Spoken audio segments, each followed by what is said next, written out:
What's up, fishes and Sharkmoney Show fans? It's the moment you've all been waiting for, at least me. The sun is coming up in our Las Vegas office here for UFC 300, which is going to prove to be the greatest day in combat sports history. And I got all kind of picks for you here. Not picking every fight, man, but enjoy every fight. I got 8 fights I'm going to talk to you about. Plenty of picks, plenty of opportunities here to cash some great cards and have a great time today. This one's for the real fans. I know this is just under the wire, but you know what? I've been in the lab for a month looking at fight tape, looking at odds, everything, so that I could give you guys some quality value picks to play while you're watching this event today and hopefully cash in and make a little money along the way. And away we go. We're going to start here in the early prelims with a women's strawweight battle between the Savage, Jessica Andrade, going against Marina Rodriguez. Andrade coming in with a record of 25-12. Rodriguez 17-3-2. And listen, Jessica Andrade is a savage. She's such a heavy striker. She's got epic Brazilian jiu-jitsu skills. And Rodriguez, she's just a straight-up striker, man, when you look at it. Andrade holds the UFC record for the most knockout wins and total finishes at strawweight. Both women are likely to strike out, but Andrade's output is notable here, and they've got similar striking accuracy and defense. But the former strawweight champion, man, she is aggressive, landing 6.67 strikes per minute. And Rodriguez, she can do damage in the clinch, but this kind of favors Andrade. Andrade, man, in her punching range, she only needs to land one to change this fight and knock Marina out. When you look at Andrade's finishes, she's got 40% by KO, 32% by submission, and 28% by decision. Rodriguez, a little bit more of a one-trick pony. She gets 56% of hers by decision. She likes to go to the distance here, and 38% by knockout. No real submissions to talk about here. And on this fight, I just see more pathways to victory for the Savage, Jessica Andrade. They were both sitting at -110. This is one of the most even fights coming into the betting. I did not see the early morning odds here to see which is shifted, but I'm going to go with Jessica Andrade here to finish Marina Rodriguez here. Number of pathways to win. I'm not going to pick KO, sub, or distance. I'm just choosing Andrade to win this women's strawweight fight. And then we're going to move it up to another women's fight here in the prelims. And this is one of the most anticipated UFC debuts in the history of the sport. You've got Kayla Harrison at the age of 36, making her UFC debut, a PFL champion at 16-1, and her one loss, the woman that beat her, she beat the same girl twice. She is an absolute beast, and she's coming into the UFC. She's going to be met by the 42-year-old Holly Holm in the women's bantamweight showdown here. Holm's 16:42 minutes, 16-minute average in these fights is an indication she is used to being a 5-round fighter here. And also, 70% takedown defense will absolutely be tested here by Kayla Harrison early and often. Holm has a massive advantage in the level of competition she's faced. Holm's definitely fought way more savages than Kayla Harrison, but don't let that one sway you here. Harrison's got a well-documented journey here from 155 down to 135 pounds. She's kind of a natural 155, so it'll be interesting to see how Kayla Harrison fights here at 135 pounds. But you know what? Again, 16-1 in the PFL. This is one of the most anticipated UFC debuts, and I like Kayla Harrison here, who happens to be a 2-time gold medalist Olympic athlete in judo. And you know what? The term elite athlete is kind of thrown around in a lot of different sports. It should be reserved. It should be reserved for athletes like Kayla Harrison, who are 2-time Olympic gold medalists at judo.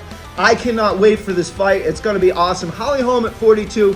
I'm not quite sure what she's going to do beyond this fight. It kind of seems like we're getting to the end of the road where you got Kayla Harrison, an up-and-comer, making her UFC debut. And I see her not just doing damage tonight, but doing damage for years to come here as we move on. And staying in the prelims here, oh man, now we are talking about B-Shark's favorite fighter on the planet in this light heavyweight division. Yuri Prochazka is taking on Alexander Rakic. Yuri coming in at 29, 4-1, 6'3", 204 pounds with an 80-inch reach. Rakic 14-3, 6'4", 205 pounds with a 78-inch reach. Now listen, Prochazka in his last fight, he lost. But he was tuning up Alex Pereira, who happens to be the headliner and the champ of UFC 300, the champ of this division. He was tuning up Pereira, and he just made a mistake, and he got caught. He got caught, lost that fight. Pereira won, and here we go. But you know what? Yuri could very well be the light heavyweight champ. And when you look on the other side, Alexander Rakic, you know what? He's kind of in the middle for me. You know, he's an okay striker. He's a decent wrestler. He's got pretty good cardio. He's just like a big, like burly, muscle-bound guy, you know? And he's been off for a while. He's been off for a couple years, man. He's had knee surgery, and he's coming back on this. You know, he's got to be stick and move, kind of staying outside of the unorthodox fighting style of Yuri Prochazka. But Prochazka absorbs an average of 5.17 significant strikes per minute. Rakic only 2.3, so a little better on the defense. Now, Prochazka, he's been wobbled before. But I tell you, this man, he fights unlike anybody else. This is going to be one of the most entertaining fighters to watch, one of the most entertaining fights of the night, in my opinion, and he is such a heavy striker.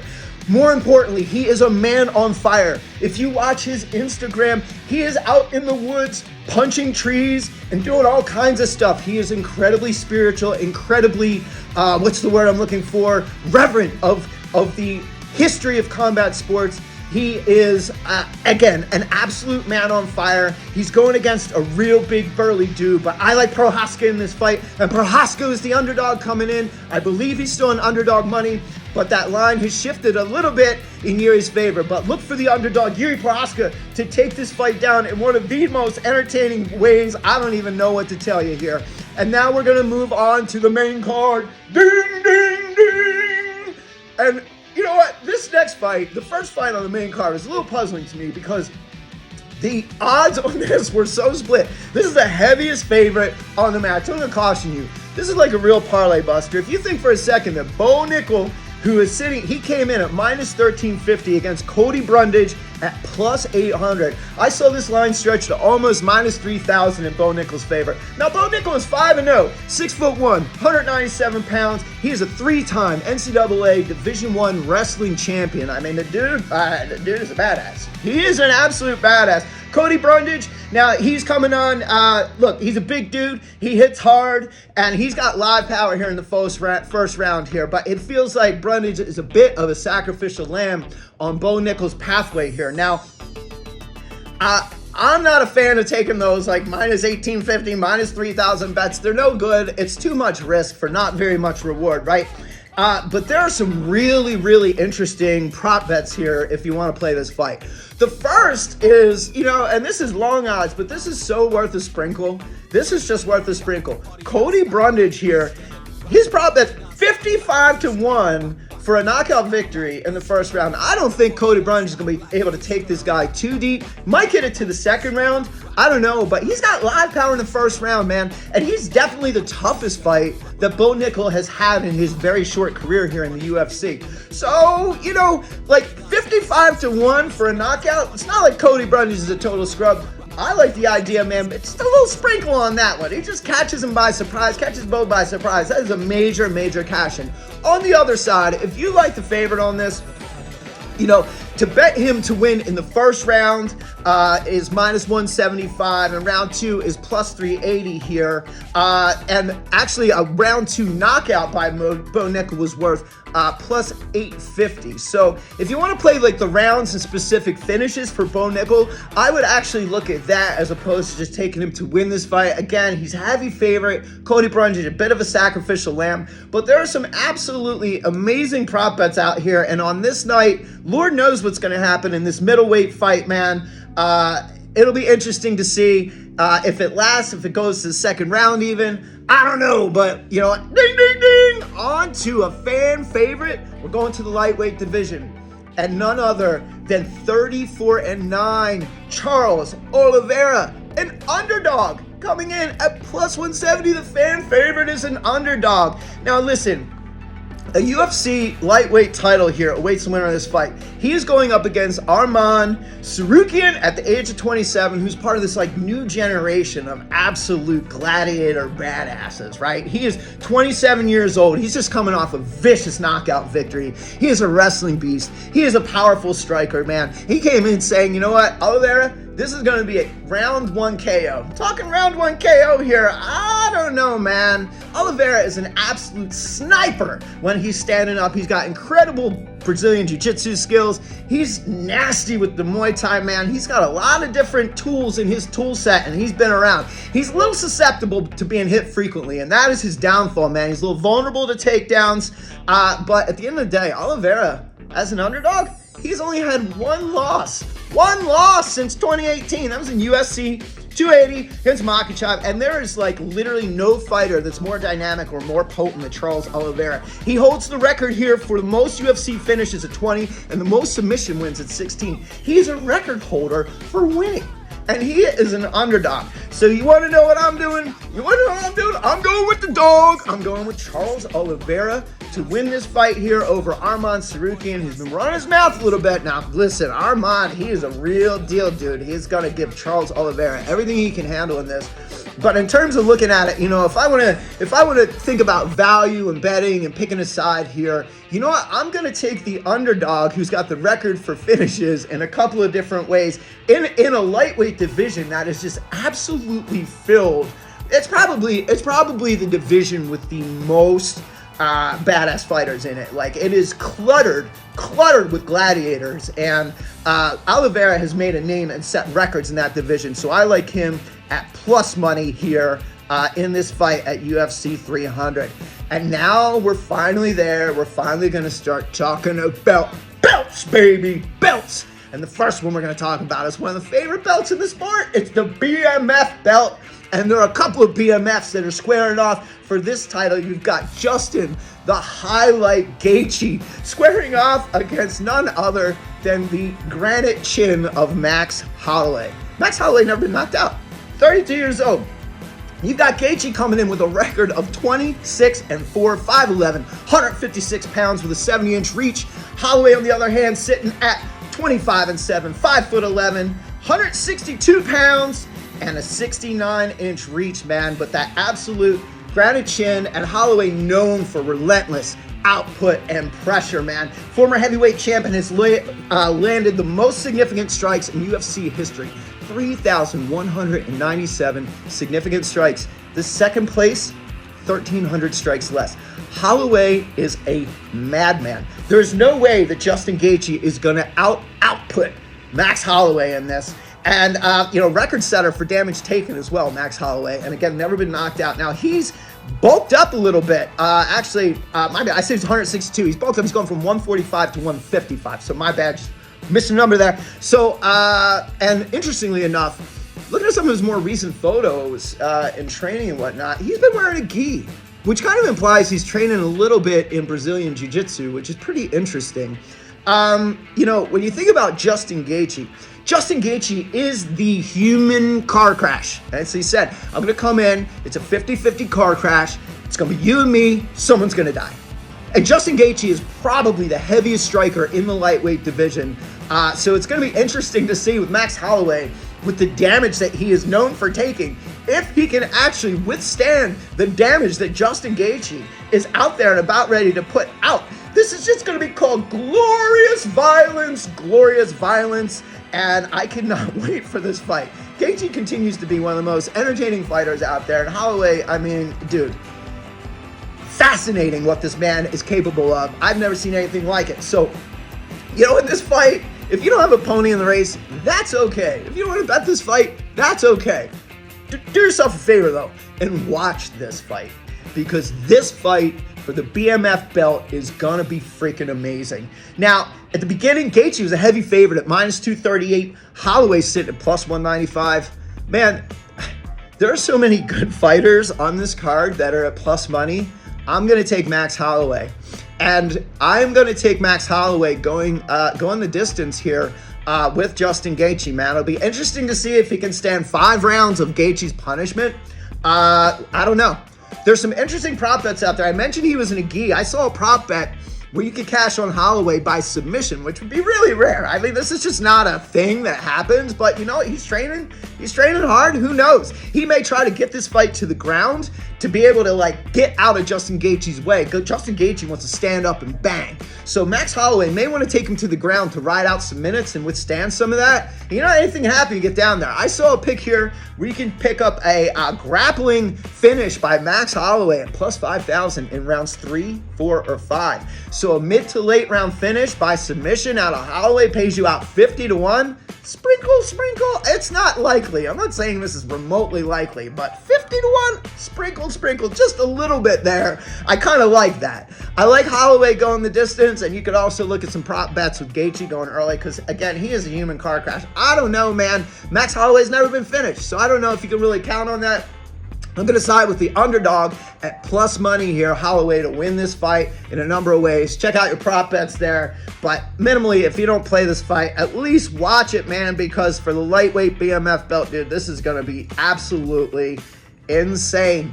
So now we're going to the first of 2 co-main event title fights, the women's strawweight division. You've got none other than Zhang Weili going up against Yan Jinan. China is on stage here tonight in Vegas at UFC 300. For those of you that know that Zhang Weili, she's 24-3, 5'4", 115 pounds, 63-inch reach. Yan Jinan coming in at 17-3, 5'5", 115 pounds, 63-inch reach. All the measurables are right there. But what's not right there, man? Zhang Weili, how do I put it? Like, she's scary. She's really scary. It's almost like the UFC can't find enough opponents for this woman to just chew through. That's what she does. She beats you up so many different ways. She's done it. She is an absolute beast for being so small. She's incredibly scary. I would be petrified to get in the octagon with this woman. Yan Jinan is not petrified to do it. And Yan Jinan's coming in a pretty heavy dog, and it's for a reason. Zhang Weili came in at, like, I think started around a minus 350. I did not see the odds this morning. She's a pretty heavy favorite in this fight. Last time I think she lost was to Thug Rose, if I'm not mistaken. And man, that was so precious. I love Thug Rose. But at the end of the day, Zhang Weili had a bad night that night, and for her entire career, all she has done is just chew through every single opponent that she faces, and really doesn't just beat them up, but absolutely destroys them. And I think you can count on Zhang Weili to finish this fight within the distance. I do not see Yan Jinan faring too well in the end. It might be a little competitive. There may be moments where Yan, gets a little piece of her and it looks bad, but I'm telling you, Zhang Weili has a reputation for a reason. She's an absolute beast, and I like her to win this women's strawweight title fight and keep the belt. And then here we are. We're now at the main event. Ding, ding, ding! The light heavyweight champ Alex Pereira taking on none other. He's back, baby. Jamal Hill is back, the former light heavyweight title holder who actually vacated the title after an Achilles injury. Did the right thing. He had an injury. He couldn't compete. And rather than dragging the UFC through it all, he gave up the belt while he came and rehabbed. And he came back pretty quick. It's been about 9 months here for Jamal Hill off of that Achilles injury. And now he's coming in to reclaim this belt from Alex Pereira, who defeated Yuri Prochazka. Again, Pereira was losing, but you know what? One of Pereira's specialties, outside of just being probably one of the greatest kickboxers on the planet, he hits you with that left. He just needs one. He just needs one shot, and you're done. And that's what he did to Yuri. He made Yuri slip up, and he caught him. And he's going to be trying to do the same thing as the favorite here. He came in at a minus 155. Jamal Hill started at plus 130. I know the odds have gone a little more in Hill's favor. I think I saw him at a plus 110 yesterday. And this is Pereira's first defense of the belt. Sitting at 9-2, 6'4", 204 pounds with a 79-inch reach. Jamal Hill, 12-1 record, 6'4", 204.5, and he was 7-1 since claiming the title on Dana White's Contender Series, man. And, listening to Jamal Hill, he said, I'm going to knock him out. He said it for it to be real, the people need to see the giant fall. So Jamal Hill is focused here on a knockout. And Pereira and Hill, they're both powerful strikers, and they both got a habit of scoring the KO, man. Pereira is widely considered to be the better striker, though. And after all, he's a decorated kickboxer, right? And he's the only two-weight class champion here and in Glory Kickboxing and in UFC history, right? So Pereira's claim to fame is defeating Israel Adesanya in 3 of their combat sports meetings. Are absolute rivals here. And Jamal Hill has actually been working with Adesanya on strategies and tapping into his knowledge base around Pereira, where the weaknesses may be that Jamal Hill can take advantage of here. Challenge for Hill is that he's statistically at a disadvantage in striking and defense, plus his KO percentage. We've never seen Hill score a takedown, and he's coming off a ruptured Achilles tendon 9 months ago, right? So for all these reasons, Jamal Hill is an underdog here. And, you know, with a kickboxer, if I'm Pereira and I know that my opponent's coming off an Achilles injury, man, I'm going to look for that vulnerability, and I'm going to look to hurt him. And I think Pereira is going to try and take advantage and really test out that injury. But at the end of the day, Jamal Hill's been training for this, and I've got to have faith that Achilles is ready to go. Yeah, will it hurt? Sure. But everything in the octagon hurts. Everything does. Jamal Hill is a man on fire. And as an underdog, again, my theme this time around, man, underdogs and plus money in a lot of these fights, particularly when there's just 2 outstanding fighters going at it. You know, I realize it might be a little bit more of an unpopular stance to Jamal Hill here, but very few people, myself included, think this fight will go to the distance. It's going to end with a knockout somewhere, and I can't wait to see it. I just hope Jamal Hill's on it, because that's where I'm at. I'm going to take Jamal Hill to take the title back in a most dramatic of fashion. And I'll say this, man, one of the things about Jamal Hill, for all the doubters out there, every single time somebody, you know, the line on him and the message on him is that people are out there saying he can't do this, he can't go 5 rounds, he can't take the belt back, he's injured, he can't this, he can't that. Every single time somebody says Jamal Hill can't do something, he goes out and does it. You watch tonight. I hope he does it at UFC 300. That's it for B-Shock's UFC 300 fight preview. Guys, go enjoy. Have so much fun. I hope you win some money. Good luck.